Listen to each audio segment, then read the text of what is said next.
February 9th, 1993, a 45-year-old man named Harry Fuller drove down High Street in Wadhurst, a small village in East Sussex, England.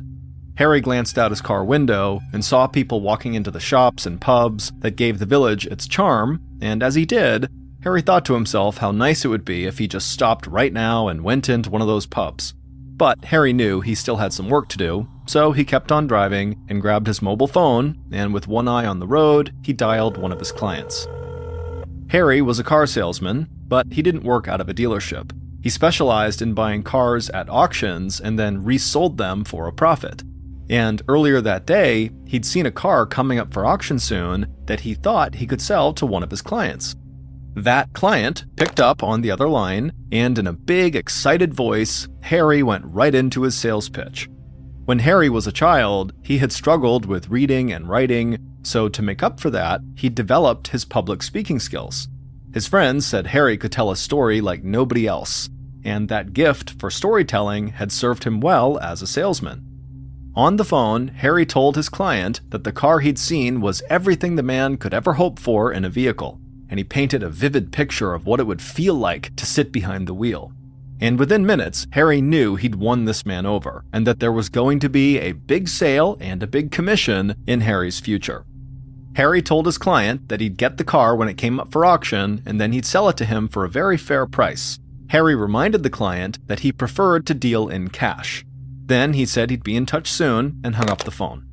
Harry smiled. He couldn't wait to get home to tell his wife, Nicola, all about this very likely big sale he was going to close. A few minutes later, Harry reached the other end of High Street and arrived at the 3-story brick cottage he and his wife, Nicola, rented. Harry pulled around the back of the cottage, parked his car, and stepped outside. Harry and Nicola had only been living in Wadhurst for a few months, but they loved the home they'd found. It was next to a tea shop and close to several other stores and restaurants on High Street, but even more importantly for Harry, there was plenty of space behind the cottage for him to park all the cars he bought at auction until he sold them off. Harry opened the back door of his cottage, he walked inside, and called out for his wife. Nicola yelled back that she was upstairs in their bedroom. Harry made his way first to the front room of the cottage, and when he got there, he breathed in the smell of fresh flowers that always seemed to fill the house. Whenever Harry had a chance, he would buy flowers for Nicola and put them all over the house, because he thought that she should be surrounded by things that were as beautiful as she was. Then, after smelling the flowers, Harry walked upstairs to the large second-floor landing and headed down the hall into the bedroom, where he found Nicola getting ready to go out to dinner with some of her friends. When Nicola heard Harry come into the room, she walked over to him, threw her arms around his neck, and kissed him. And Harry kissed her back and told her about this big sale he was likely going to close.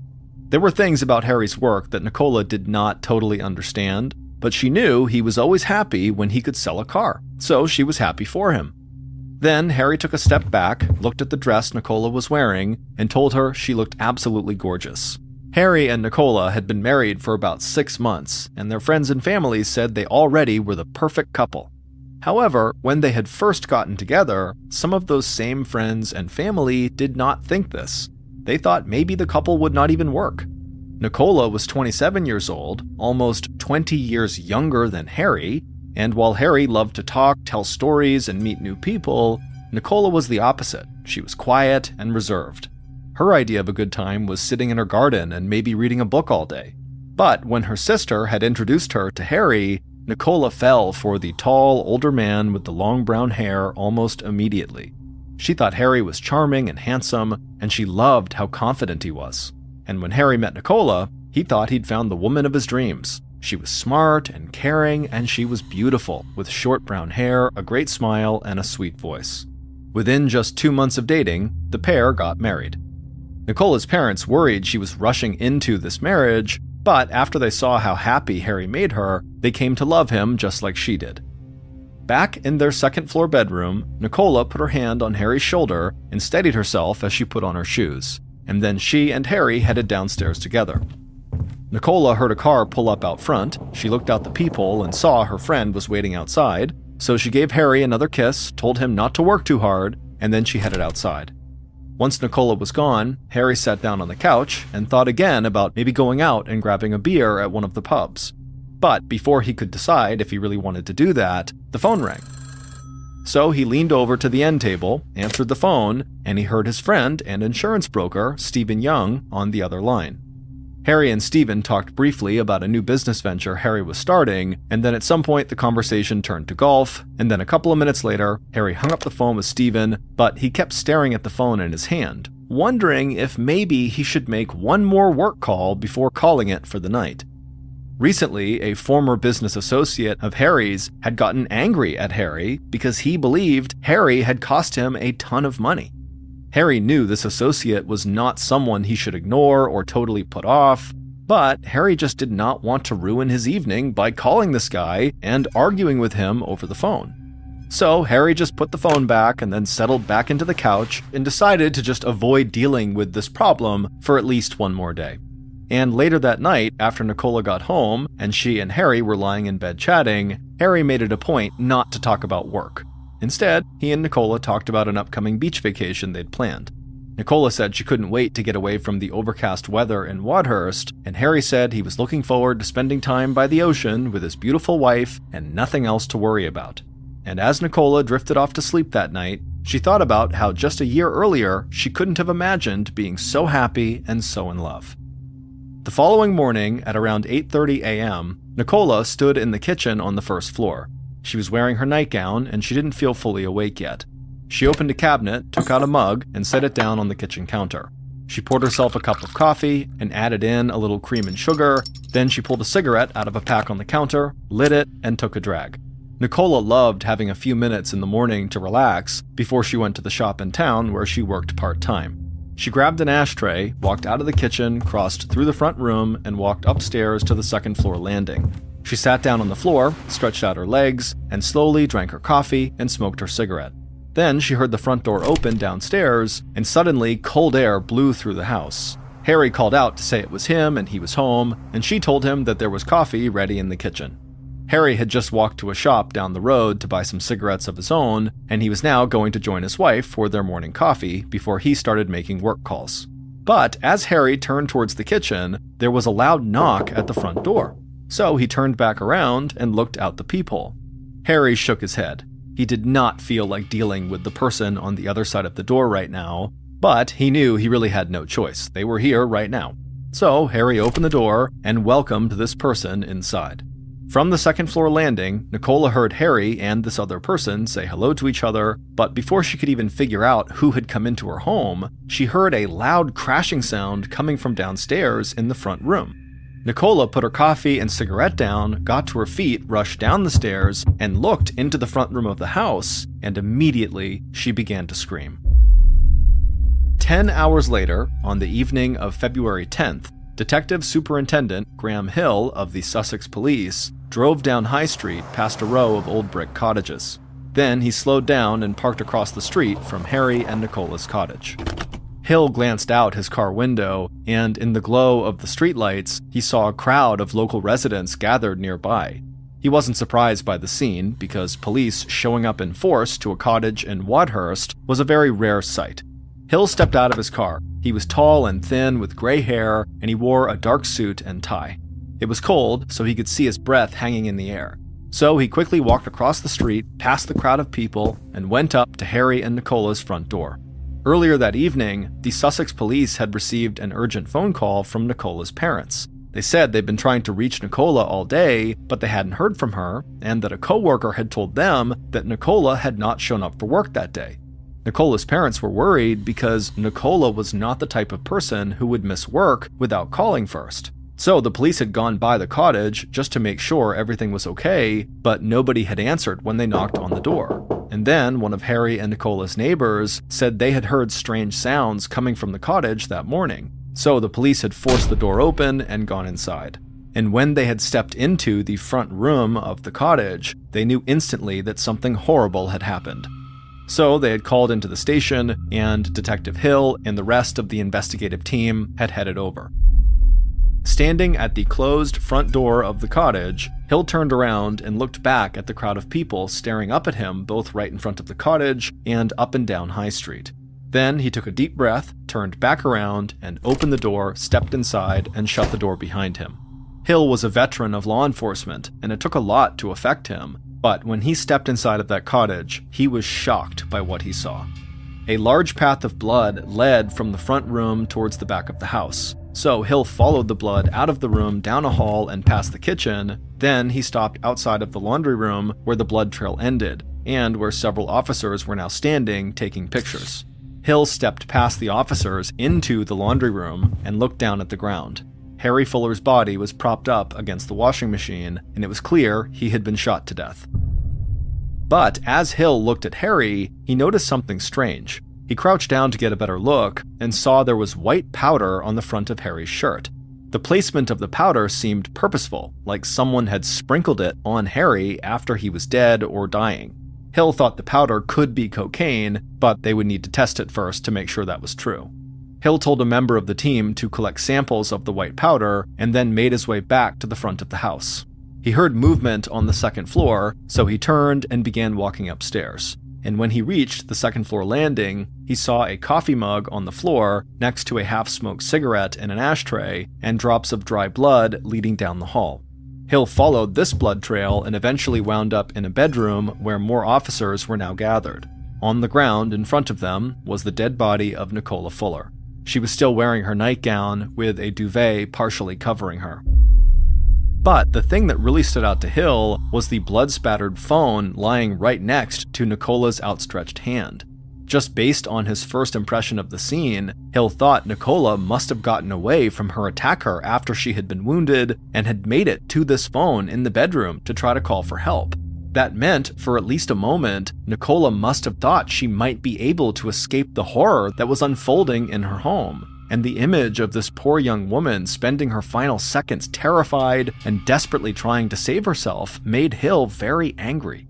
Hill took a deep breath and reminded himself to stay calm. Then he turned and headed back downstairs. Once down there, a ballistics expert who was crouched down in the front room waved him over. When Hill walked over to him, the expert showed Hill several bullets they had found on the floor. At first glance, Hill thought they just looked like standard .32 caliber bullets from a pistol, but the ballistics expert said there was something that made these bullets very unique. They had been manually altered to presumably cause as much damage as possible on impact. Hill knew his work was just starting, but the altered bullets and the white powder on Harry's shirt got him thinking that maybe these murders were tied to drugs. Whether the powder turned out to be cocaine or not, it seemed to Hill like the killer or killers had put it there on Harry to make the police think it was drugs, so that at least the first impression would be this was drug-related. Also, just the gruesome nature of the way in which Harry and Nicola were killed, with these altered bullets that totally ruined their bodies, it reminded Hill of some other incredibly violent drug-related homicide cases he and his colleagues had investigated in the past. But that was just an initial theory, and Hill would have to wait for test results on the white powder to know if it really was cocaine. But while he waited, he wanted to start digging into Harry's work to see if maybe he was not just a car dealer. Maybe his business included drug trafficking.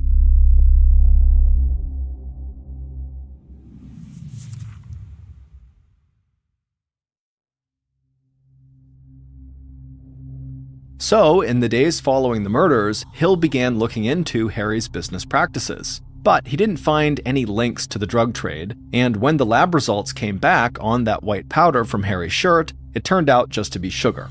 Hill didn't really know what to make of this revelation. He just knew that whoever had placed that sugar there had done so on purpose. It was a message of some kind. He just didn't know what it was.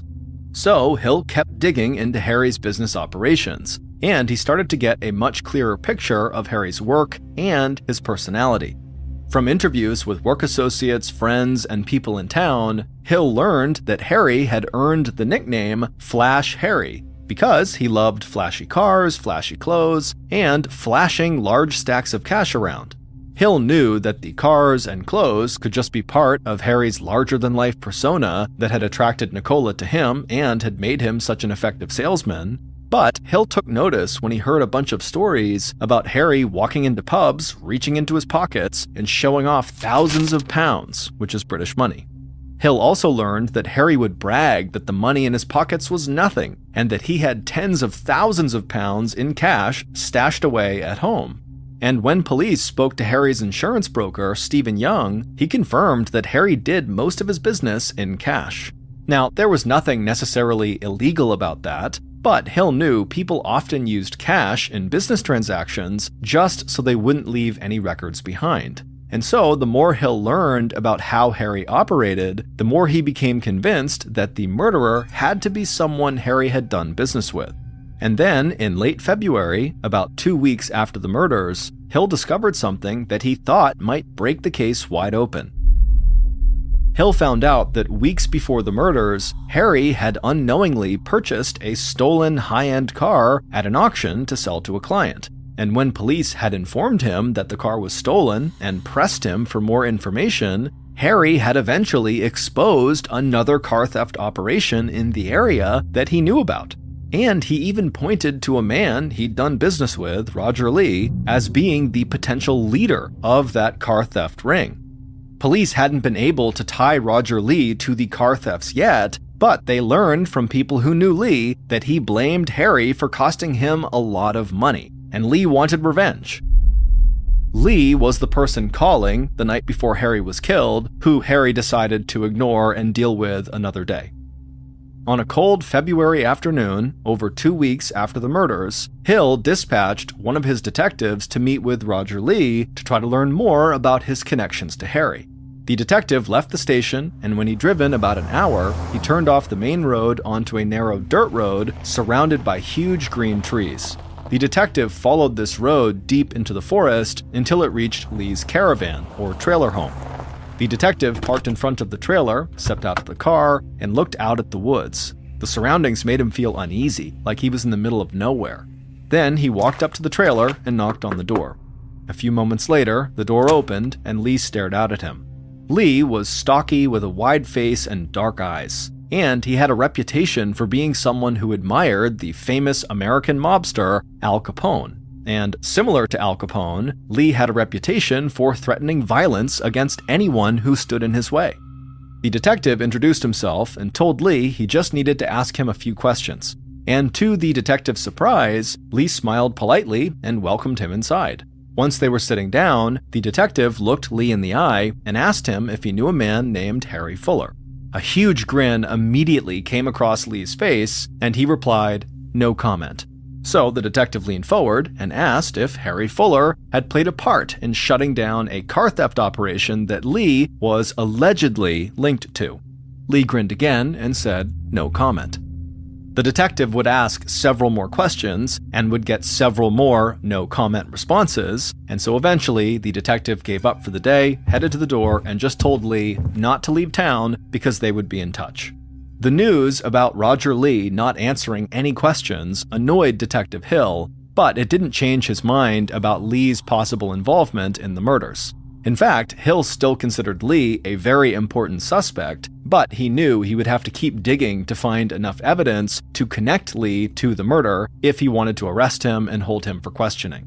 But as February came to an end, things started to run cold for the murder investigation.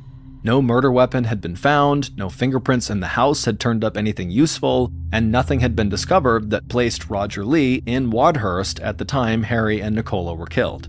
Hill was getting frustrated, and Nicola's parents were getting angry. They wanted action, and they wanted the person who had killed their daughter to be brought to justice. In mid-March, over a month after the murders, Hill and his team walked back into Harry and Nicola's cottage like they had done so many times over the last several weeks, hoping that this time they would find something they had missed, so maybe they could get the investigation back on track. Once inside, Hill began walking upstairs as the other officers he was with began searching the front room. But before Hill reached the second floor, he heard someone downstairs shout his name. So Hill quickly turned around and walked back downstairs and into the front room. And immediately, Hill felt a jolt of excitement when he saw one of the officers lying face down on the floor with their arms stretched out under the couch like they were reaching for something. Then that officer pulled something out from underneath, stood up, walked over to Hill, and handed it to him. It was a recording device that they had all overlooked every other time they had been inside of this home. Hill called over all the other members of his team who were there, and then he hit play on the device. Hill could feel the anticipation in the room. Then they heard Harry's voice and the voice of another man, and they realized they were listening to both sides of a phone call. It would turn out, for several days right before he was murdered, Harry had begun using this recording device to record all of his phone calls. Police would never know exactly why Harry had done this, but Hill suspected it might have been because Harry was afraid someone was coming after him, and Hill still thought that person coming after Harry could be Roger Lee, the wannabe Al Capone. Over the following weeks, police began identifying and speaking with all the people who popped up on Harry's recording device, and as they spoke to each of these people, they learned nothing new. Finally, the police were down to just one more person on the recording that they had not yet spoken to, and the reason they had not spoken to them was because the police couldn't actually identify who it was. And so, after weeks of trying in vain to figure out who this mystery person was, Detective Hill finally just went on TV and played the recording with this mystery person's voice on it, hoping someone from the public might recognize it. On the night of April 15th, 1993, so not long after Hill had gone on TV, a woman and her husband, who lived in a town near Wadhurst, were sitting on their couch watching Crime Watch, one of their favorite TV shows. Crime Watch was a British show that featured details about active police investigations, and on the show, members of law enforcement and the host would ask viewers to help them identify someone who could potentially help a case move forward. On the couch, the woman and her husband watched as Detective Hill and the Crime Watch host introduced details about Harry and Nicola's unsolved murders. Then, Hill announced that he was going to play a recording of a phone call between Harry and an unidentified man, and Hill said learning the identity of this man could be crucial in helping police find Harry and Nicola's killer. The woman leaned forward on the couch and listened intently to the recording.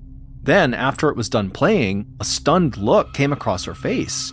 She turned and looked over at her husband, and she said to him that the voice on that recording sounded exactly like his brother. Her husband shrugged and said, "No way, it can't be him." But then, Detective Hill on TV said they would play the recording again. So at this point, both the woman and her husband turned and looked back at the TV and leaned forward intently to listen as closely as they could. And when the recording played again, the woman stared at her husband knowingly. And finally, her husband breathed out a big sigh and said, "Yeah, that's my brother." The woman immediately got off the couch, she grabbed the phone, and she called her brother-in-law. And when he picked up, she told him what she had just seen on TV and said he needed to contact the police right away to make it clear he had nothing to do with Harry and Nicola's murder. After they hung up, this brother-in-law would immediately call the Sussex police to say that yes, he was the mystery caller. And when Detective Hill followed up with this brother-in-law and got more information from him, Hill would come to realize that he'd been totally wrong about the killer's motive. Based on conversations with this brother-in-law, who was the mystery voice on the recording, and interviews conducted throughout the investigation, and evidence found at the crime scene, here is what Sussex police believe happened on the morning that Harry and Nicola Fuller were murdered, February 10th, 1993.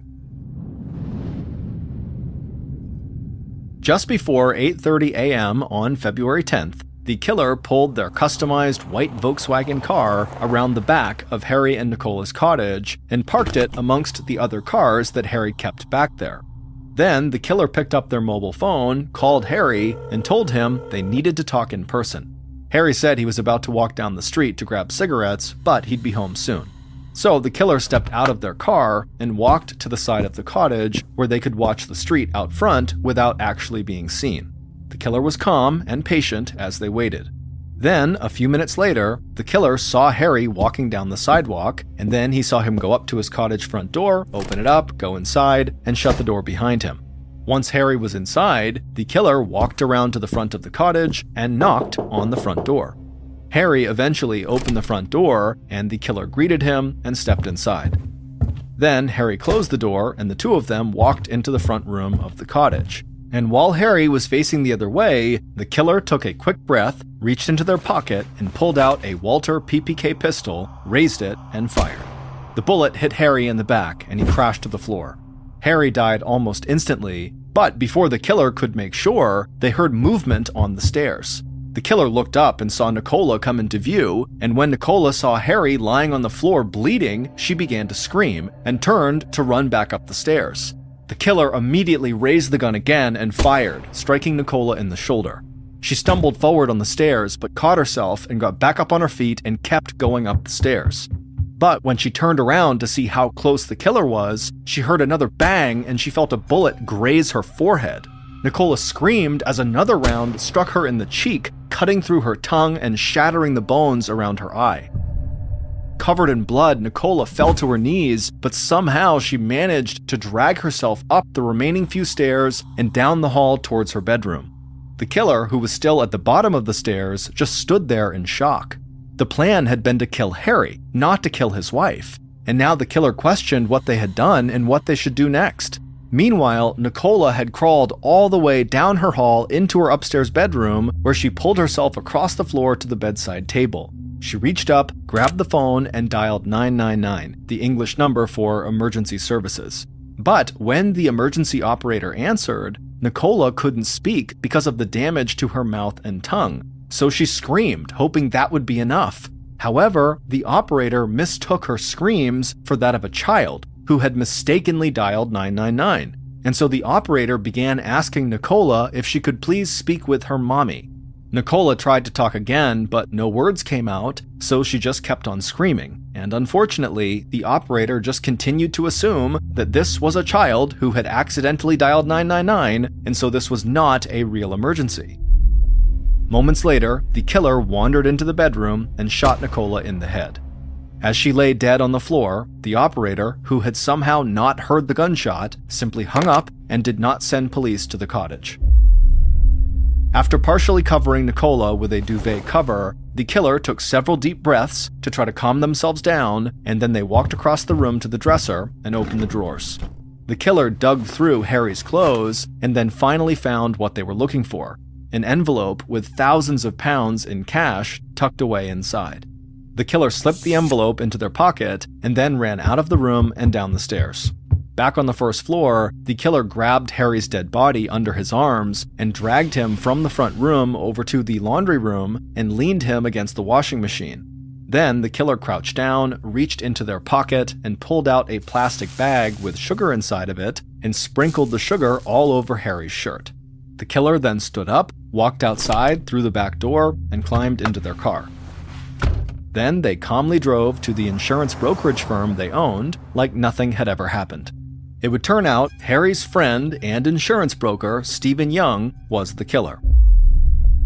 When Young's sister-in-law had called him to say that she heard his voice on Crime Watch, Young went to meet with the police.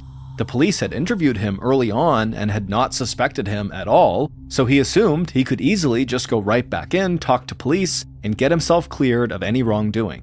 But when Young talked to police this second time, he made a fatal error that quickly turned him into Detective Hill's primary suspect. When police had asked if Young owned a gun, he said yes, he owns several legally registered guns. But then, without prompting, Young also told them that he altered his bullets in his home workshop. Young made it sound like altering bullets was a money-saving practice, but this information made Detective Hill and his ballistics expert immediately suspicious because they had found altered bullets at the crime scene. So Hill felt like they had enough to get a warrant to search Young's home and office, and when they went to Young's house, they discovered a huge collection of weapons along with bullets that had been altered in the exact same way as the bullets found inside of Harry and Nicola's home. When they searched Hill's insurance brokerage firm, they found records indicating his business was in debt and in danger of going under. But a payment of £6,000 to a creditor had been made on the day following Harry and Nicola's murder, and that payment had allowed Young to barely keep his company afloat. It would turn out that the murders had nothing to do with the drug trade or Harry talking to the police about a potential car theft operation. Harry had just bragged about having lots of cash on hand to the wrong person. When Young had called Harry to discuss Harry's new business venture the night before the murders, this was the call that was heard on that recording, Harry said he had just secured a large investment in cash and he was holding on to the money. So Young murdered Harry to steal that money and save his own business. Nicola was never intended to be a target. Young killed her just so there would be no witnesses. As for the sugar that Young sprinkled all over Harry's shirt after he killed him, he had done that in hopes that the police would think it was cocaine and so would go down an investigative path that would not lead to him. Stephen Young was ultimately arrested and found guilty of committing the double homicide. He would be sentenced to 2 life sentences. However, this was not the end of the story. On March 22, 1994, the night before Stephen Young would be found guilty in court, 4 of the jurors in his murder trial were sitting together in an old wood-paneled hotel bar. All 12 jurors had been given rooms in this hotel for that night, but most of the jurors had gone to bed. However, these 4 had stayed up drinking and talking. The hotel they were staying in was hundreds of years old and had a reputation for being haunted. And so as they consumed more and more alcohol, the jury foreman, who was one of the 4 staying up late, suggested they go back to one of their rooms and host a seance to see if maybe they could contact one of the ghosts roaming the hotel's halls. So they left the hotel bar and stumbled upstairs to one of their rooms, and then once inside, the foreman grabbed a pen and several pieces of paper from the bedside table. Then he sat down on the floor and created a makeshift Ouija board, which is a board with the letters of the alphabet and the words yes and no on it that people will use to try to communicate with the spirits of the dead. When the jury foreman finished making this homemade Ouija board, he grabbed one of the hotel room's drinking glasses and placed it on the center of the board upside down.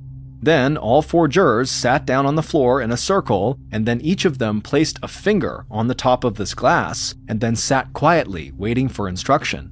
The foreman called for complete silence, and then in a low, serious tone, he asked out loud if any spirits were present in the room with them right now.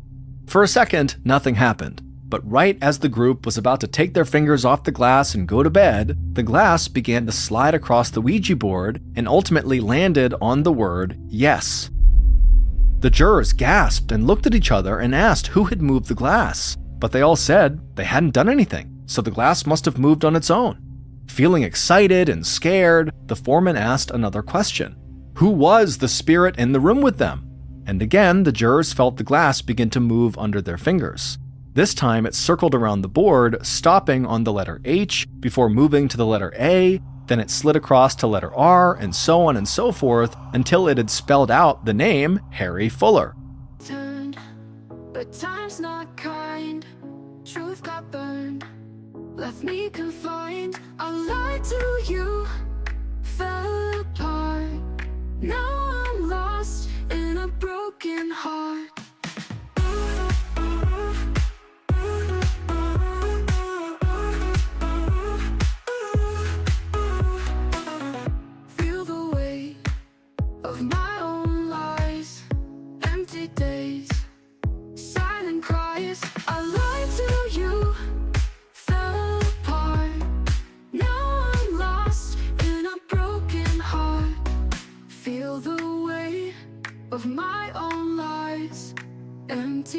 The jurors laughed nervously when it was done, and again asked each other if any of them were moving the glass on purpose, but they all continued to say no. And so eventually, one of the jurors asked the apparent spirit of Harry Fuller who had killed him and his wife.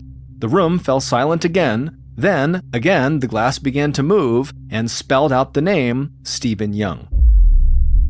After it was done, the jurors pulled their fingers off the glass and just stared at the board. Then, after a tense moment of silence, they kind of nervously laughed again and decided they had had enough talking to the dead, and so they all got up and went to their separate rooms and went to sleep. The following morning, at breakfast with the rest of the jurors, the foreman revealed what he and the 3 others had done the night before. And for the most part, the jurors at the table thought it was a funny story.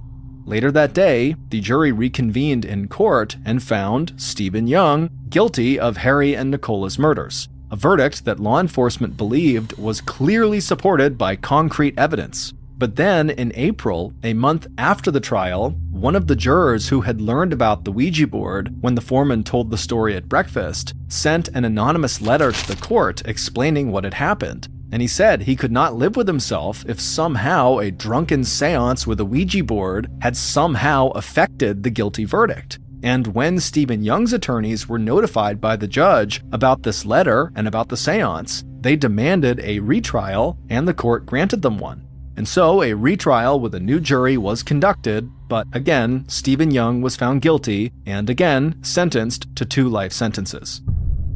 The legal outcome of the second trial was the same as the first, but any sense of closure Nicola's parents had found was shattered by the media frenzy surrounding the hotel seance.